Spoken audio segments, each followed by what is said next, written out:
आम आदमी परेशान है, बदहाल है। सीधे रुख करते हैं, कई खास मेहमान हमारे साथ लगातार जुड़े हुए हैं। हमारे साथ राजीव शुक्ला जी, कांग्रेस के वरिष्ठ नेता, साथ ही जगदम्बिका पाल जी जुड़े हैं, शाहनवाज हुसैन जी भी हमारे साथ जुड़े हुए हैं। राजीव जी, मेरा आपसे ये सवाल है, यूपीए 2 बनने के बाद 8वीं बार पेट्रोल की कीमतें बढ़ाई गई हैं। पहले तो समझाइए कि ये डीरेगुलेशन हुआ भी है या नहीं, क्योंकि आपने जनता के साथ धोखा किया है। चुनाव का नतीजा आया नहीं और फिर तेल कंपनियों का इस तरह का नुकसान हो गया कि आपने तुरंत कीमतें बढ़ा दी। ये कौन मानेगा, कौन भरोसा करेगा? देखिए, सबसे पहले तो मैं कहूंगा कि अंजना और अजीत की जोड़ी कुछ ज्यादा ही हमलावर हो रही सरकार पे। थोड़ा सा कारण भी समझने की कोशिश करिए। हमने मनमोहन सिंह जी ने सीरिया में जो है गड़बड़ी नहीं कराई, जो वहां युद्ध सा चल रहा है। इजिप्ट में उन्होंने गड़बड़ी नहीं कराई, जो युद्ध सा चल रहा है। बहरीन में उन्होंने गड़बड़ी नहीं कराई, जो युद्ध सा चल रहा है। लीबिया में उन्होंने गड़बड़ी नहीं कराई, जो युद्ध सा चल रहा है। ये जो संकट अरब देशों में चल रहा है, उसके चलते हुए पेट्रोल और जो तेल की कीमतें हैं वो विश्व बाजार में $100 से ऊपर चली गई हैं। और ये पेट्रोल और तेल हम अपना नहीं बनाते, हमारे पास बहुत कम बनता है, हम सब बाहर से मंगाते हैं। तो बाहर जब कीमतें आसमान छू रही हैं तो हम क्या करें? मनमोहन सिंह जी उसमें कैसे पानी तो नहीं मिला सकते हैं, जब वहां से जो महंगा आ रहा है उसी महंगा को देने की कोशिश कर रहे हैं। तो इंतजार कर रहे थे आप चुनाव के नतीजों का, जैसे ही चुनाव के नतीजे आएंगे वैसे ही आप ये अनाउंस करेंगे और वैसे ही कीमतें बढ़ेंगी। एक तो ये बात नहीं, लेकिन चलो इसी बहाने कुछ महीने बढ़ी नहीं ना, तो जनता का फायदा तो हुआ ना। अगर यही आप तो यही कह रहे हो कि 3 महीने पहले बढ़ा देनी चाहिए थी, यही इस तर्क के पीछे तो यही जवाब है कि 3 महीने पहले कर देते तो 3 महीने का पैसा तो बचा ना। अब इसमें सोचिए, मैं आपको आंकड़े देता हूं। राजीव जी, ये नहीं कह रहे हैं 3 महीने पहले कर देते, हम ये कह रहे हैं कि इस तरह से तो ये होता है कि जब वोट लेना था तब तक आपने 2-3 महीने तक कंट्रोल किया, जब लगा कि जनता का इस्तेमाल अब हो गया, उनसे वोट मिल गया, अब उनका अगले कुछ महीने तक या 6-8 महीने तक उनका कोई इस्तेमाल नहीं है, चुनाव है नहीं, उत्तर प्रदेश में चुनाव अब अगले साल मार्च अप्रैल में, तब आपने कीमतें बढ़ा दी।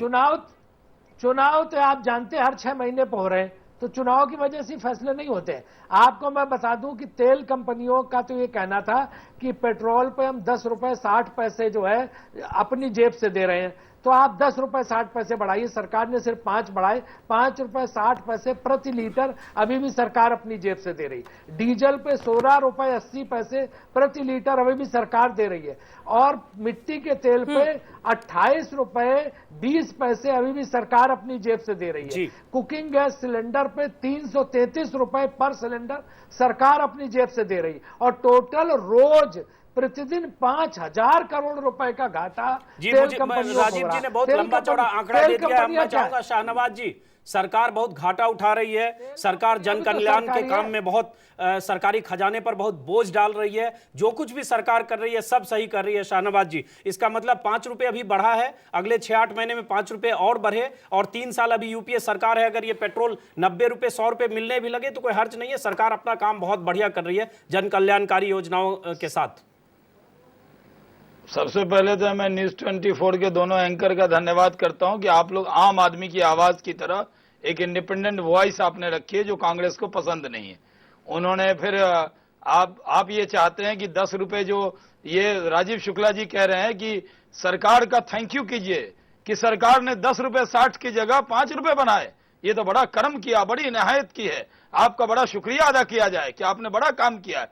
हम ये कह रहे हैं कि ये सरकार जब से बनी है, जब से पेट्रोल के दाम बढ़ा रही है, आम आदमी को महंगाई की मार से परेशान कर रही है, और चुनाव के बीच में आपका दाम नहीं बढ़ता है, चुनाव के बीच में आप डीरेगुलेशन नहीं होता है। जैसे रिजल्ट आता है तो तोहफा देने की जगह आप उल्टा उन पर बोझ डाल रहे हैं। और शाहनवाज जी, मैं आपसे पूछना चाहता हूं कि अभी वित्त मंत्री ने कहा है, अभी तो ट्रेलर है एक तरह से, अभी सिर्फ पेट्रोल की कीमत बढ़ी है, एलपीजी डीजल केरोसिन अभी बाकी है, देखते जाइए आगे होता है क्या।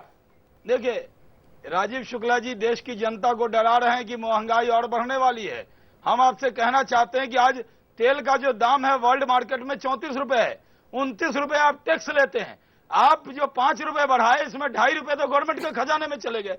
तो आप अगर तेल का दाम बढ़ा है, गल्फ वॉर के आड़ में आप कह रहे हैं, तो क्या सरकार अपने टैक्सेस में कमी करके जनता को रिलीफ नहीं दे सकती? राजीव जी कुछ बोलना चाह रहे हैं, राजीव जी कुछ आपको बोलना चाह रहे हैं, गवर्नमेंट है, आपका काम है, नहीं मेरी बात सुन ले, उनकी बात को मैंने संयम से सुना। जी। आपका काम है, आप आम आदमी की आप आम आदमी की बात सिर्फ भाषण के लिए करेंगे, आम आदमी का दुख और दर्द आप नहीं देखेंगे। आज आम आदमी की बात करते हैं, वोट लेते हैं और उसके बाद मतलब निकल गया तो पहचानते नहीं, तुरंत बदल जाते हैं। तो क्या टैक्सेस को कम नहीं किया जा सकता? इतना जो आप टैक्सेस लगा रहे हैं, जवाब दीजिए। और आम 14 आदमी का रुपए आप टैक्स लगा रहे हैं राजीव जी, आम आदमी के साथ कांग्रेस का हाथ ये नारा है, लेकिन लगता है कांग्रेस का हाथ आम आदमी की जेब में है। राजीव जी जवाब दीजिए। देखिए, पेट्रोल का दाम अगर बढ़ता है, महंगाई बढ़ती है, तो हमें भी उतनी तकलीफ होती है जितनी आप लोग हैं। हम कांग्रेस के लोग भी बेहद परेशान होते हैं। सोनिया जी सबसे ज्यादा परेशान होती है, बार बार बोलती है। लेकिन जब आदमी सरकार में होता है तब जब आदमी सरकार में होता है तब उसके समझ में आता है। वाजपेयी जी के मंत्रिमंडल में, बीजेपी की सरकार में शाहनवाज जी भी मंत्री थे।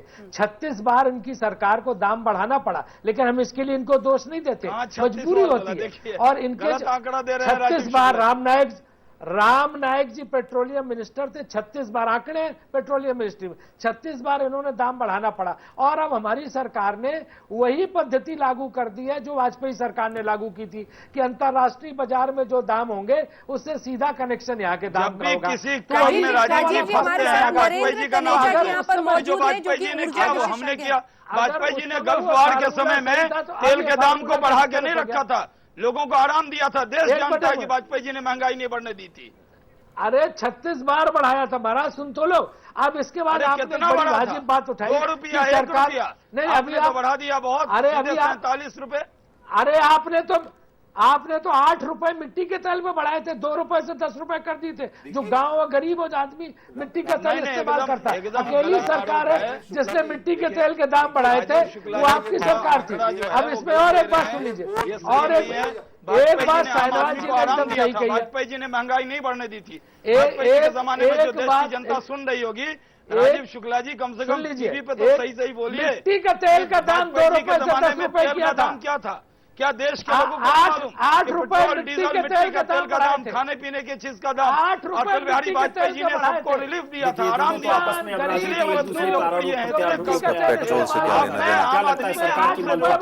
देखिए, मुझे ये लगता है कि ये तो बात है कि ये जो सरकारी कंपनियां हैं, इनके जो घाटे हैं या अंडर रिकवरी कहूंगा मैं, घाटे नहीं कहूंगा, बढ़ चुके हैं। इन कंपनियों का स्वास्थ्य बहुत खराब हो चुका है और ये देश के हित में नहीं है ये कंपनियों का स्वास्थ्य खराब हो जाए, इसमें कोई दो राय नहीं है। भारी कंपनी है, छोटी मोटी छोटी नहीं, मैं अब उसी पे आ रहा हूं। लेकिन एक बात मुझे समझ में नहीं आती है, जब अंतरराष्ट्रीय बाजार में पिछले 48 घंटे में तेल की कीमतें घट गई हैं, जो Indian basket of crude oil है उसकी कीमत आज की तारीख में $92.50 है, घट गई है। और दूसरी तरफ अगर सरकार को बढ़ानी ही थी कीमत, मेरा सिर्फ ये कहना है कि आप 5 रुपए जो बढ़ा रहे हैं, 5 में से 2.5 रुपए तो आपकी जेब में जा रहे हैं। तो मेरा सिर्फ ये कहना है, अगर आपने बढ़ानी थी तो आप ये कहते देखिए 5 रुपए जो हम ले रहे हैं, हम 1 पैसा खुद नहीं लेंगे, क्योंकि इन कंपनियों के स्वास्थ्य बहुत खराब हो चुका है, ये 5 रुपए उनको देंगे। उस समय जब जनता पिस रही है, अगर अपना रख रहे हैं 2.5 रुपया ही उनको नहीं, मेरा ये कहना है कि अगर लेना बहुत मजबूरी हो गया था क्योंकि इन कंपनियों के स्वास्थ्य को बचाना आवश्यक था, तो जो भी पैसे आप ले रहे हैं पूरे के पूरे आपने जनता पूरे कंपनी को क्यों नहीं दिए? पहली बात। दूसरी बात यह है कि सरकार जो है टैक्स रैशनलाइजेशन जो है, अपना जो टैक्स है, आप 1 लीटर पेट्रोल लेते हैं तो लगभग उसका 50% जो भी आप पे करते हैं वो सरकार को, मैं ये नहीं कह रहा खाली केंद्र को जाता है, प्रांतीय सरकारों को भी जाता है, लेकिन वो उसको आप राशनलाइजेशन क्यों नहीं करते हैं? जी, मैं आपके पास आऊंगा, लेकिन एक बार चलते हैं। बहुत देर से जगदंबिका पाल साहब चुपचाप हैं। जगदंबिका पाल यूपी के नेता हैं, सांसद रह चुके हैं अभी, और उसके पहले जैसा कि हम जिक्र कर रहे थे 2 दिन मुख्यमंत्री रह चुके। जगदंबिका पाल साहब, एक तरफ तो राहुल गांधी किसानों के साथ जाकर खड़े होते हैं, रात गुजारने की बात करते हैं, भट्टा परसौल गांव में घंटों बैठे रहते हैं, धरने पर रहते हैं। ये एक चेहरा है जो लगता है गरीबों की बात करने वाला नेता, गरीबों की बात करने वाली पार्टी और राहुल गांधी। दूसरी तरफ वो चेहरा है जिसमें आप कीमतें लगातार बढ़ाते हैं, और सिर्फ पेट्रोल की बात नहीं करें, जो हम अभी बात कर रहे हैं कि अभी आने वाले दिनों में डीजल और केरोसिन ऑयल और बाकी चीजों की कीमतें बढ़ने वाली और महंगाई आसमान छू रही है। तो कहीं न कहीं कांग्रेस लगता है कि कहती कुछ है, करती कुछ है, और सारा बोझ जनता के माथे पर डालती है। और एक तरह से जो अभी बीजेपी कर रही है कि कांग्रेस जेब कतरा पार्टी है, जनता की जेब काट रही है। आप बिहार के हैं, बिहार में एक कहावत बहुत प्रचलित है कि सूप बोले चलनियों बोले जिसके 72 छेद। अभी राजीव जी कह रहे थे कि भारतीय जनता पार्टी और एनडीए की सरकार में जो 2 रुपया कुछ पैसे मिट्टी का तेल था, उन्होंने 9 रुपया 32 पैसा कर दिया। 7 साल में आज भी हमने केरोसिन का दाम मात्र 3 रुपया बढ़ाया। आज की तारीख में 12 रुपये 32 पैसे प्रति लीटर मिट्टी का तेल मिल रहा है, और मिट्टी का तेल देश के 100 करोड़ से ऊपर की जनता का, आम आदमी के साथ कांग्रेस का हाथ अब भी है। आज भी उस मिट्टी के तेल का दाम अगर नेपाल में चले जाइए तो जो 12-32 में हम सब्सिडी पे दे रहे हैं, वो नहीं, मैं सही दे रहा हूं, मैं जिम्मेदारी के साथ दे रहा हूं। अगर गलत होगा मैं एमपी से इस्तीफा दे दूंगा। नेपाल में 39 रुपया लीटर बिक रहा है। एमपी से इस्तीफा मत दीजिए भाई, आप जीत के आए हैं, काहे इस्तीफा देने के मूड में है? महंगाई कम कीजिए। आपने कहा गलत आंकड़े दे रहा हूं शहनवाज साहब, इसलिए मैंने एक बात कही। बांग्लादेश में आज भी 29 रुपया प्रति लीटर मिट्टी का तेल बिक रहा है। पाकिस्तान में 35.97 रुपया प्रति लीटर बिक रहा है। गैस का सिलेंडर पाकिस्तान में 577 रुपए का बिक रहा है, बांग्लादेश में 537। पाकिस्तान बांग्लादेश का बता रहा है, पाकिस्तान में आतंकवादी मर रहे हैं, ओसामा पकड़ा गया, यहाँ भी ओसामा पकड़ा जाएगा क्या? अब ऐसा मिसाल दे रहे हैं, पाकिस्तान में ओसामा मारा गया, हमारे यहाँ ओसामा नहीं मारा गया, वहाँ ये हो रहा है, यहाँ ये हो रहा है। ये आप अपनी सरकार के बारे में बताइए ना कि लोगों को रिलीफ देंगे नहीं देंगे। पाकिस्तान से को तुलना कर रहे हैं, पाकिस्तान की कोई हैसियत है भारत के सामने? चलिए शाहनवाज जी, मेरा अगला सवाल आप ही से, आप ही बताइए, आप क्यों नहीं पहल करते हैं? कल लगभग 7-8 राज्यों में आपकी सरकार है बीजेपी की, राज्यों में आप क्यों नहीं इन राज्यों में पहल करते हैं? और जो बहुत भारी टैक्स स्टेट लेवल पर भी वसूला जाता है उसको आप छोड़िए, अगर आपको इतनी जी। अंजना जी, हमारे सामने आपने 2 कांग्रेसी वरिष्ठ नेता बैठाल दिए, 1/2 लड़ाई भी करा रहे हैं, एक बीजेपी का 2 कांग्रेस के, और वो राजीव शुक्ला जी तर्क दिए, वो तर्क ले गए जगदम्बिका जी पाकिस्तान। हम कह रहे हैं कि हिंदुस्तान की बात हो जाए। बात यह है कि सरकार कोई रिलीफ आपके साथ है। नहीं 2 एंकर तो बिहार के हैं, आप दोनों यूपी के हैं, लेकिन हम कह रहे हैं कि हमारा जो सवाल पूछ लीजिए, हम ये चाहते हैं जगदम्बिका जी से, राजीव शुक्ला जी से, इसलिए किया कि आज भी गैस के सिलेंडर पे हम 225 रुपया आज भी सब्सिडी दे रही भारत सरकार। हमने उन राज्यों, ये डराइए मत देश को कि गैस का, जैसे पहले राजीव शुक्ला जी ने डराया कि डीजल के दाम, पेट्रोल के बढ़ा दिए, अब डीजल के बढ़ाने वाले हैं, आप कह रहे हैं कि सिलेंडर के बढ़ाने वाले हैं। हम कह रहे हैं सरकार कोई रिलीफ दे सकती है कि नहीं? जो सब्सिडी की बात जगदम्बिका पाल जी कर रहे हैं वो तो एनडीए भी देती थी, बीजेपी भी देती थी, कोई नई चीज नहीं है। आपने उसको विड्रॉ नहीं किया, बस इतना बड़ा काम किया है। लेकिन ये सब्सिडी तो पहले से चली आ रही है, ये कोई नई चीज, आप ये कोई नया काम नहीं कर रहे, कोई नई सब्सिडी देना आपने नहीं शुरू करा है। ये तो पूरा जो स्ट्रक्चर है उसके अंदर एक हिस्सा रहा है। सबसे मुद्दा ही यही है कि जो टैक्स जो है, जो सरकार लेती है, वो टैक्सेस आप करते क्या है? आपने 50% जो सरकार के पास है उसमें से कुछ वापस दे देते हैं, जिसको सब्सिडी बोलते हैं। सब्सिडी कौन किसको दे रहा है? उपभोक्ता सरकार को सब्सिडी दे रही है, हकीकत ही है। 50% जो पैसा सरकार दे रही है, उपभोक्ता को सब्सिडी दे रही है, और उसकी बात ना करें तो बेटर है, सब्सिडी की बात ना की जाए तो बेहतर है। हम जो टैक्सेस ले रहे हैं, टैक्सेस को कम करवाएंगे। राहुल गांधी जी क्यों चुप हैं? यहाँ पर हो रही है, लेकिन महंगाई की जो गर्मी है वो सबसे ज्यादा आम आदमी को परेशान करे। एक छोटे से ब्रेक के लिए हमें रुकना पड़ रहा है, लेकिन जब लौटेंगे तो तनेजा जी आपको ये भी समझाएंगे कैसे लगातार साल दर साल मिसमैनेजमेंट होता रहा, जिसकी वजह से प्राइसेस में, कीमतों में ये एस्केलेशन, ये इजाफा हम देख रहे हैं। छोटा सा ब्रेक, सभी खास मेहमान बने हुए हैं, आप देखते रहिए न्यूज़ 24।